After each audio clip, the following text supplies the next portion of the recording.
बलौदा बाजार प्रकरण जो कि छत्तीसगढ़ का सबसे चर्चित प्रकरण है, उसमें ताज़ा तरीन अपडेट ये है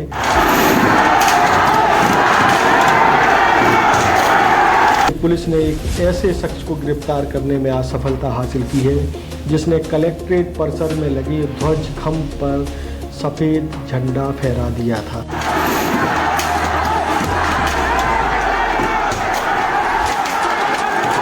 वो शख्स जो है उसी लवन क्षेत्र का निवासी है जहां का निवासी किशोर नवरंगी है।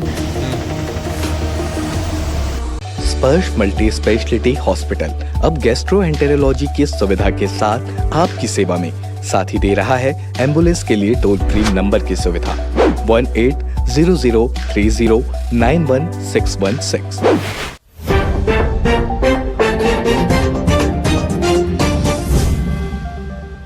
नमस्कार, मैं हूं मयंक चतुर्वेदी और आप देख रहे हैं तीरंदाज।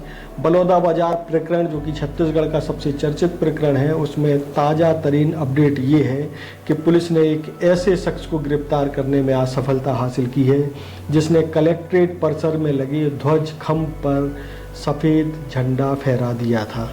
सफ़ेद झंडा हालांकि सतनामी समाज का पवित्र ध्वज माना जाता है, लेकिन इस पूरे उपद्रव में जिस व्यक्ति ने ध्वज फहराया था उसको गिरफ्तार कर लिया गया है। पुलिस का आरोप ये है कि उस व्यक्ति ने लोगों को भड़काया और अपने भड़काऊ हरकतों के कारण जनता जो है या जो उपद्रवी थे वो और ज़्यादा आवेश में आए और उन्होंने वारदात को अंजाम दिया। अब आपको बताते हैं कि वो शख्स कौन है।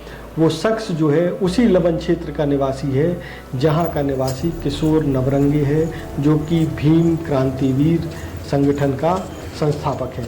उसको कुछ रोज़ पहले पुलिस ने गिरफ्तार कर लिया था और पुलिस लगातार जो है ऐसे लोगों की खोजबीन कर रही है जो इस पूरे उपद्रव में सक्रिय भूमिका में थे, लोगों को उकसा रहे थे और बलवे की आग में घी का काम कर रहे थे। अब आपको बताते हैं कि लवन क्षेत्र का ये जो शख्स आज गिरफ्तार हुआ है उसका नाम जो है डिगेश्वर बांधे है और उसकी उम्र महज 21 साल है। यानी इतनी कम उम्र में वह लोगों को उकसा रहा था और दंगे को भड़का रहा था।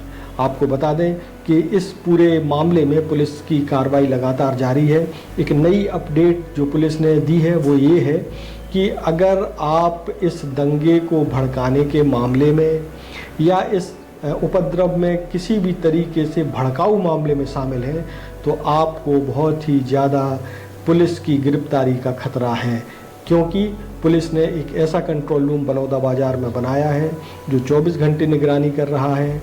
अगर आपने जो हरकत पहले सोशल मीडिया पे कर दी है या अभी कर रहे हैं या करने का सोच रहे हैं तो आप ये तय मानें कि आपके लिए ये आने वाले समय में मुसीबत की वजह बन सकता है।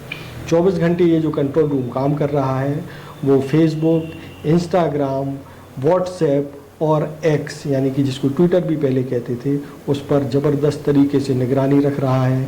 उसमें आपके द्वारा किए गए पोस्ट के अलावा अगर आप भड़काऊ कमेंट भी करते हैं तो भी आप पुलिस की निगाह में आएंगे और आप पर कार्रवाई होना लगभग तय है। अब आपको बताते हैं कि अब तक जो कंट्रोल रूम जो बनाया गया उसने क्या किया है। अब तक जो कंट्रोल रूम बना है उसमें 55 ऐसे मामले चिन्हित किए गए हैं जो इस पूरे उपद्रव को भड़काने वाली बातें कर रहे हैं, वीडियो को शेयर कर रहे हैं, भड़काऊ वीडियो शेयर कर रहे हैं, भड़काऊ कमेंट कर रहे हैं। इन 55 मामलों में से करीब 3 मामलों में केस भी दर्ज हो चुके हैं और 4 मामलों में केस दर्ज होने वाला है। और जैसे जैसे इन जो अकाउंट है, सोशल मीडिया अकाउंट है, इनमें जैसे जैसे लोगों को चिन्हित किया जाता रहेगा आगे भी इसी तरह के केस दर्ज होते रहेंगे और जैसे जैसे केस दर्ज होंगे वैसे वैसे गिरफ्तारियों की संख्या भी बढ़ती जाएगी। गिरफ्तारियों के बारे में भी आपको बता दें कि अब तक जो है पुलिस 138 लोगों को गिरफ्तार कर चुकी है आज की तारीख तक, बलौदा बाजार कलेक्ट्रेट और एसपी दफ्तर को फूंकने के आरोप में। इसके साथ ही आपको एक और चीज़ बता देते हैं कि जो सोशल मीडिया पर जो जांच की जा रही है उसमें जो 24 घंटे जो कंट्रोल रूम बना हुआ है उसमें मामलों को पहले एसडीएम के पास ले जाया जाता है और एसडीएम उसको देखने के बाद उसको पुलिस को रेफ़र कर देते हैं कि इसमें सुसंगत धाराओं में मामला दर्ज किया जाए या उचित कार्रवाई की जाए। पुलिस की जांच में एक रोचक चीज़ और भी है। अगर आपको या किसी को ऐसा लगता है कि वो अपना फर्जी अकाउंट बना करके या किसी और के नाम से अकाउंट बना करके पोस्ट करता रहेगा तो पुलिस को पता नहीं चलेगा, तो ये ऐसा सोचने वाले लोग जो हैं बड़ी ही गलतफहमी में हैं।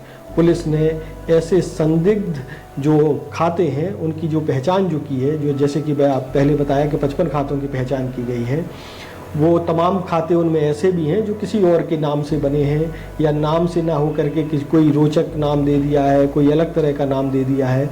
ऐसे नाम देने के कारण जो है, अगर आपको ऐसा लगता है कि आपका पता नहीं चलेगा तो आप निश्चित तौर पर गलतफहमी में हैं। वो इसलिए क्योंकि पुलिस जो है फेसबुक, इंस्टाग्राम, एक्स यानी ट्विटर और व्हाट्सएप जैसी कंपनियों से लगातार संपर्क कर रही है। जिन खातों को दूसरों के नाम से बनाया गया है या छद्म नाम से बनाया गया है, वो किस आईडी से संचालित हो रहे हैं, किस कंप्यूटर के आईपी एड्रेस से संचालित हो रहे हैं, उन सब की जानकारी जो है पुलिस ऐसी कंपनियों से जुटा रही है। तो अगर आपको ऐसा लगता है या उपद्रवियों को ऐसा लगता है या भड़काने वालों को ऐसा लगता है कि उनकी पहचान छुप जाएगी, तो ऐसा बड़ा ही मुश्किल है, क्योंकि टेक्नोलॉजी के ऐसे युग में कंपनियां किसी भी आपराधिक मामले में जो है अपराधी की या दोषियों की जानकारी देने के लिए बाध्य है।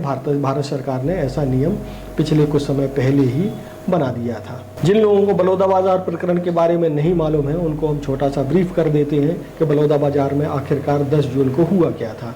आपको बता दें कि बलौदाबाजार ज़िले में एक गिरोधपुरी धाम जो है सतनामी समाज का बड़ा ही पवित्र स्थल है। वहाँ पर 15 जून की रात में कुछ लोगों ने सतनामी समाज के पवित्र जैत खंभ को काट दिया था, उसको नुकसान पहुँचाया था। उसके बाद सतनामी समाज लगातार आंदोलन कर रहा था।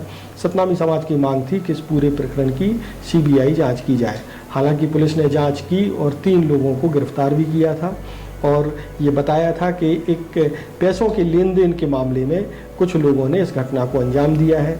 लेकिन सतनामी समाज के लोगों को पुलिस की इस थ्योरी पर भरोसा नहीं हुआ और वो लगातार जो है इस पूरे प्रकरण की CBI जांच की मांग कर रहे थे। हालांकि सरकार ने न्यायिक जांच के आदेश दे दिए थे, लेकिन जो है सतनामी समाज जो है इससे संतुष्ट नहीं था।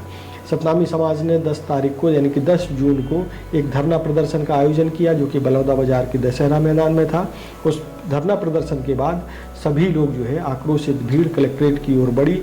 कलेक्ट्रेट की ओर बढ़ती भीड़ को रोकने के लिए हालांकि पुलिस ने कुछ इंतजाम किए थे, लेकिन वो बढ़ती भीड़ और उसके आक्रोश के सामने नाकाफ़ी साबित हुए। आक्रोशित लोगों ने कलेक्ट्रेट में जमकर तोड़फोड़ की, कलेक्ट्रेट दफ्तर को फूंक दिया, SP ऑफिस दफ्तर में आग लगा दी, उसकी पूरी बिल्डिंग को जो है धुआं कर दिया। इसके अलावा वहाँ खड़ी हुई करीब 100 से ज़्यादा दोपहिया वाहनों और 30 से ज़्यादा कारों को भी आग के हवाले कर दिया। अधिकतर वाहन पूरी तरह जल चुके थे और वो किसी काम के नहीं बचे थे। इसके अलावा कलेक्ट्रेट परिसर के तमाम ज़रूरी कागजातों में भी आग के कारण जो है भारी नुकसान हुआ था। अभी ये तय करना बड़ा मुश्किल है कि कितने ज़रूरी कागजात जल चुके हैं और आने वाले दिनों में इन दस्तावेजों के जल जाने के कारण आम जनता को कितनी परेशानी का सामना करना पड़ेगा। इसके बाद से पुलिस लगातार एक्शन मोड में है, प्रशासन भी जो है कार्रवाई कर रहा है और आप देख रहे हैं कि किस तरीके से गिरफ्तारियां हो रही हैं। आवेश में आए हुए लोगों ने वारदात को अंजाम तो दे दिया, लेकिन अब जो है पुलिस की कार्रवाई से लोग भागे भागे घूम रहे हैं, खासतौर पर वो लोग जो इस पूरी वारदात में सक्रिय रूप से शामिल थे। बलौदाबाजार प्रकरण में आगे और भी अपडेट के साथ हम फिर से उपस्थित होंगे। तब तक के लिए नमस्कार। तीरंदाज को सब्सक्राइब करना बिल्कुल ना भूलें। खुश है तो फिर खुशी मना ले, छोटा बड़ा केक मंगा ले। संगम में मिलता है बढ़िया केक, संगम में मिलता है बढ़िया केक।